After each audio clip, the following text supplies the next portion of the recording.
Boa noite, gente. Tudo bem com vocês? Comigo tudo bem. Espero que com vocês também. Nesse vídeo agora, aliás, pretendo fazer isso todo fim de mês, começo de mês. Eu vou falar um pouco sobre as leituras do mês, terminadas ou não. Eu vou continuar fazendo as resenhas por escrito depois de um tempo. Estão ainda um pouco atrasadas, mas aos poucos estou conseguindo me atualizar mais.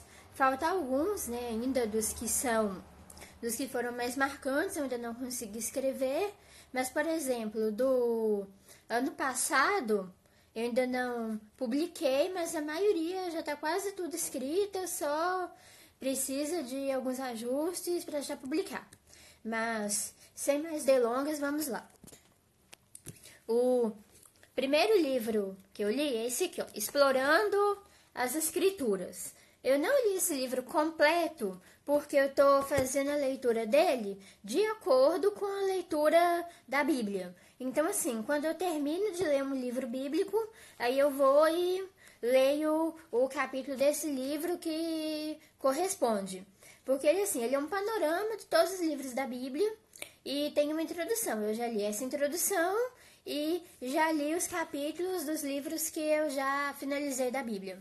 Assim, tô gostando muito, é muito legal. Ele fala um pouco do panorama histórico, teológico do livro, faz esboço. Assim, uma linguagem simples, não é rebuscada, não é complicada, mas muito rica a leitura. O outro livro que eu tô lendo, ainda não terminei, é esse daqui, A Raça Humana, Origem, Queda e Redenção. Esse é o livro da escola bíblica, né, da igreja, que tem a revista e tem o livro. Aqui assim, então tanto a revista quanto o livro, eu estou lendo à medida das lições. Então assim, já foram 4 lições até hoje, então já li 4 capítulos. Muito bom também, fala sobre a antropologia humana de acordo com os princípios bíblicos. Muito bom. Tem um outro livro que eu li que eu não vou poder mostrar para vocês, que chama A Mão do Pecado. Esse eu li digital, é um livro que só foi publicado em Portugal, não tem ele no Brasil, aí eu só consegui ler em PDF. E assim, ele é o segundo livro de uma série. Ano passado eu li um chamado Pecados na Noite, ou Pecador na Noite, até eu tô confusa de qual que é o título verdadeiro dele, porque cada lugar fala um nome diferente.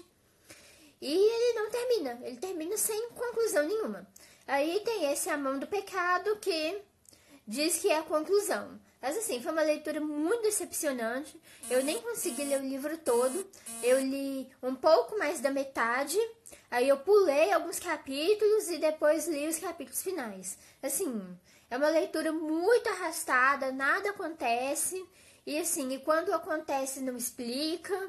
Assim, o que eu pude entender é que ele é um livro de suspense policial, né? Tanto o primeiro quanto o segundo. E o que eu pude entender é que o assassino estava fazendo jogos com a polícia para fazer a polícia de idiota. E da mesma forma com o leitor também. Porque o negócio termina e ao invés de responder só termina com mais perguntas. Enfim, se a intenção da autora era falar sobre a natureza pecaminosa, sobre pecado, sobre inclinação humana para pecado, acertou em cheio. Agora, como literatura policial, como literatura de ficção, reprovado. Os outros 4 livros que eu vou mostrar são de uma coleção chamada Clubinho Literário. Esse é um clube de literatura infantil que eu assinei ano passado, na verdade eu ainda estou assinando. E cada mês eles enviam para sua casa um livro, um guia de leitura, um marcador com um versículo bíblico, uma ilustração e um brinde surpresa. Então assim, eu recebi 12 ano passado e já recebi o de janeiro também. Mas eu não tinha lido ano passado, eu resolvi lê-los todos de uma vez. E assim, eu tô gostando demais, alguns estão até me surpreendendo, sabe? E é um clube que diz que ele é feito para crianças de 4 a 10 anos de idade. Mas assim, eu como adulta tô gostando demais, mas eu tenho dúvidas que crianças dessa idade consigam apreender todo o significado das histórias. Eu vou falar sobre um por um para vocês agora. O primeiro, de janeiro do ano passado, é esse daqui, ó. Marcelino Pão e Vinho. Eu já conheci o filme, é um filme muito legal, é um filme muito bonitinho, muito emocionante. Mas assim, o livro é melhor, como quase sempre digo.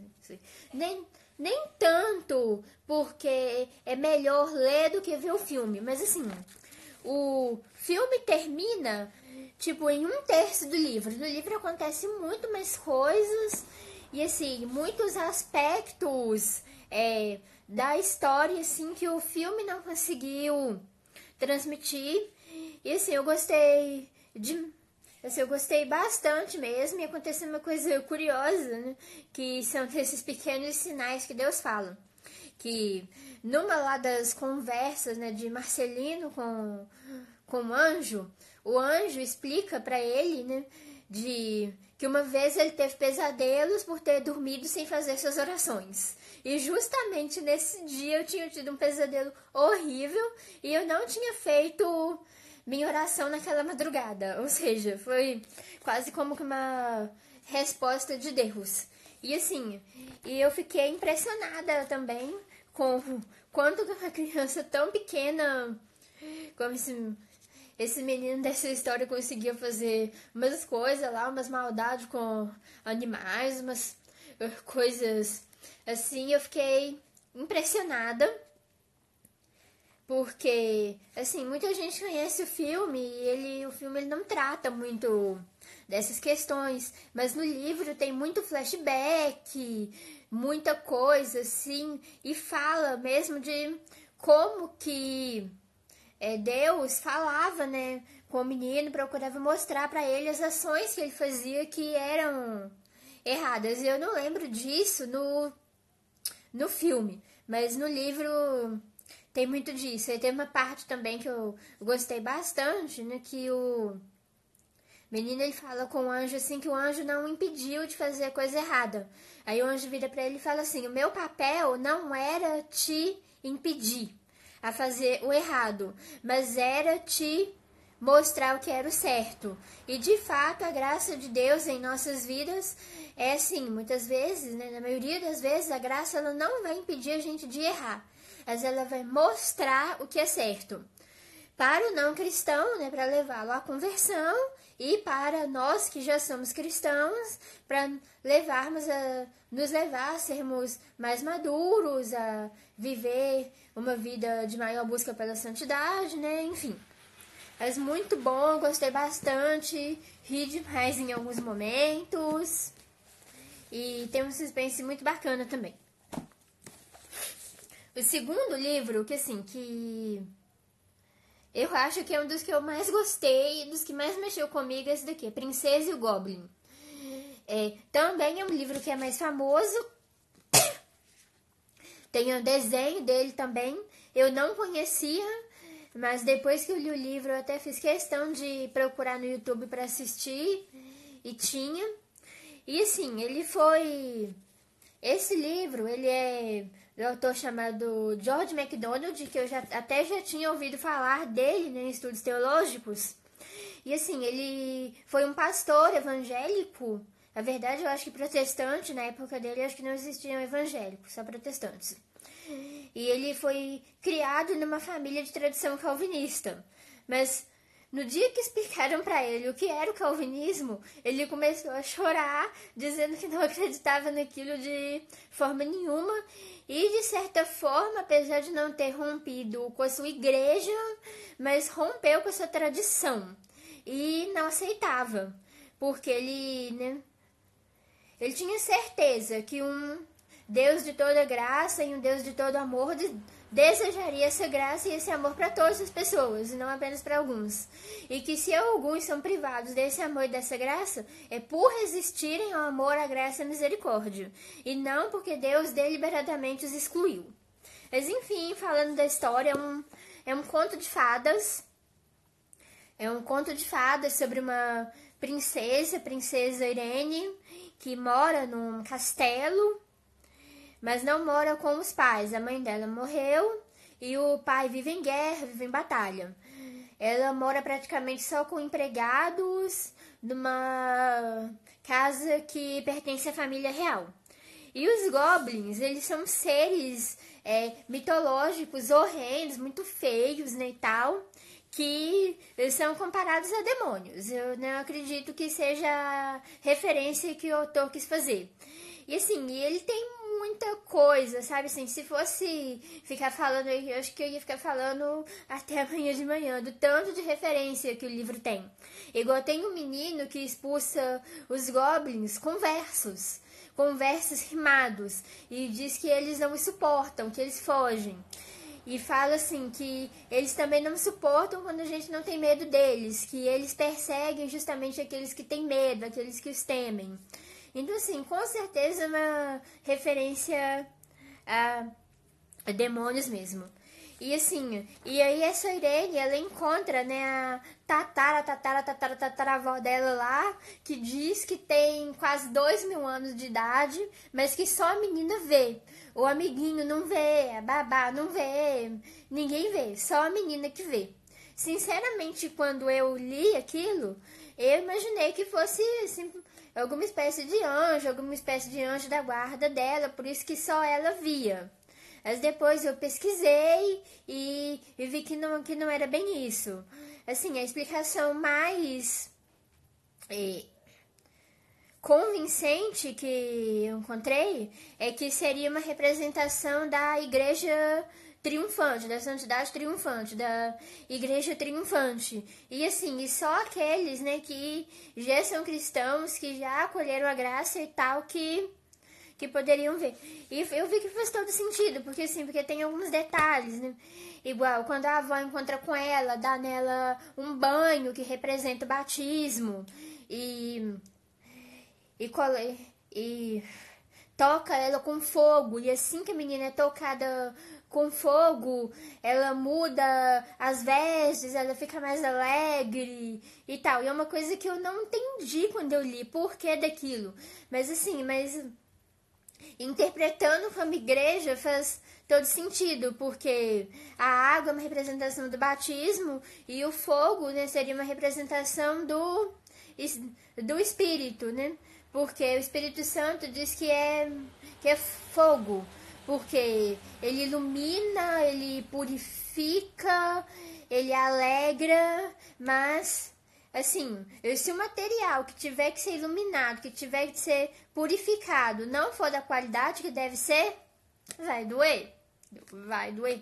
E assim, no livro até que tem isso, que das primeiras vezes que o fogo vem, dói mais do que das segundas vezes, das outras vezes, né? E assim, o livro ele é repleto de metáfora, repleto de simbolismo. Então assim, eu pesquisei, tem até teses de mestrado e doutorado que buscam analisar todos os simbolismos que tem aqui. Assim, eu só fiquei triste porque tem continuação. E nunca foi publicado no Brasil. Espero que o Clubinho publique. O terceiro livro que eu li do Clubinho Literário é esse daqui, Legenda Áurea para os meus afiliados. Quem faz nesse clubinho, os editores, são católicos, ou em sua maioria são. E assim, nem todos os livros são católicos, igual essa Princesa e o Goblin foi de um pastor, não é? Alguns outros são de autores seculares. Mas esse daqui é de um historiador, que é um historiador católico, mas muitos evangélicos, muitos protestantes também leem as obras de história deles. Inclusive, eu já conheci esse autor, é Daniel Hopes, que ele chama, pelas obras de história que muitos dos meus amigos da internet leem.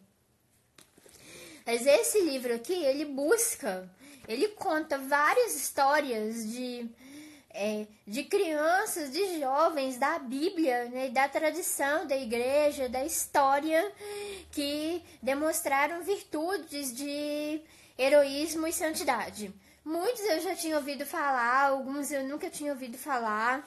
E o próprio autor fala que, como são histórias de tradição oral, não se tem a garantia de que todas elas são verdade ou que todo o conteúdo da história é verdade. Mas de toda forma ficam os princípios. Mas é aqui que eu faço assim a única crítica, que eu não sei se crianças entenderiam esse livro. Os outros dois e o quarto tem até uma linguagem mais simples, mais direta. Mas esse daqui, até para mim que sou adulta, que já tenho formação superior, tem muitas palavras, muitas expressões aqui que até eu tive dificuldade de entender. Então, assim, para crianças entenderem, realmente tem que ser condicionário do lado, porque senão não tem como. Mas, assim, gostei bastante das histórias, né? São várias histórias. E, assim, me fez pensar em muita coisa. Igual tem uma aqui que fala do menino que foi o... que era um menino que era criança ainda, e que ele seguia Jesus onde quer que ele fosse, e que foi usado lá no milagre dos pães e dos peixes. Aí, né, o 4x1 até fez uma música falando sobre isso, e muita gente criticou, muita gente caiu em cima e tal. Mas a música é muito parecida com a história que tá aqui, que é uma história que remonta à tradição. E eu falo também do evangelista Marcos, que escreveu um dos evangelhos, que diz aqui que ele começou a seguir Jesus ainda quando era criança.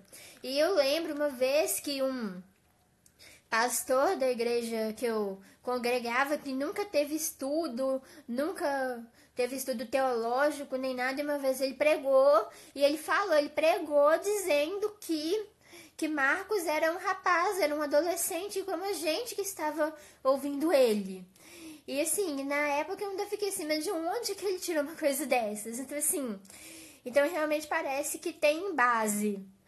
E assim, tem a história de Saulo, né, que viria a ser o apóstolo Paulo também, que cresceu, né, aprendendo com os judeus a ser fariseu também.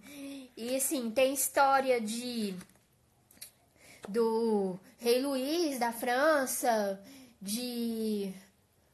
são muitas histórias. Eu também ia ficar até amanhã se fosse contar cada uma delas, e eu nem consigo lembrar de todas, porque são muitas. E assim, eu gostei bastante também. E o quarto, esse daqui, que é Amor de Criança, que é da Condessa de Cego. Vários livros dela já foram publicados no Brasil, vários eu já li, já resenhei no site, na página Aventuras de Aprender. Mas esse daqui é publicação exclusiva do Clubinho, nunca tinha sido publicado no Brasil, e fala sobre uma menina chamada Gisela, que é muito insuportável, faz a Sofia lá de Sofia Desastrada parecer um anjo. Assim, ela é insuportável, ela é má, ela é perversa mesmo. E assim, e os pais fazem todas as vontades dela, mas os tios, né, uma tia da mãe e um tio que é irmão da mãe, buscam ajudar a corrigi-la. Eu não terminei a história, não consegui terminar, falta pouco para terminar, mas eu ainda não terminei, por isso eu não vou falar muito mais. Enfim, essas foram as leituras do mês de janeiro. No próximo mês, com a graça de Deus, se Ele nos permitir, né, estaremos aqui para falar das próximas leituras. Espero que tenham gostado. Qualquer coisa, só perguntar. Fiquem todos com Deus. Tchau!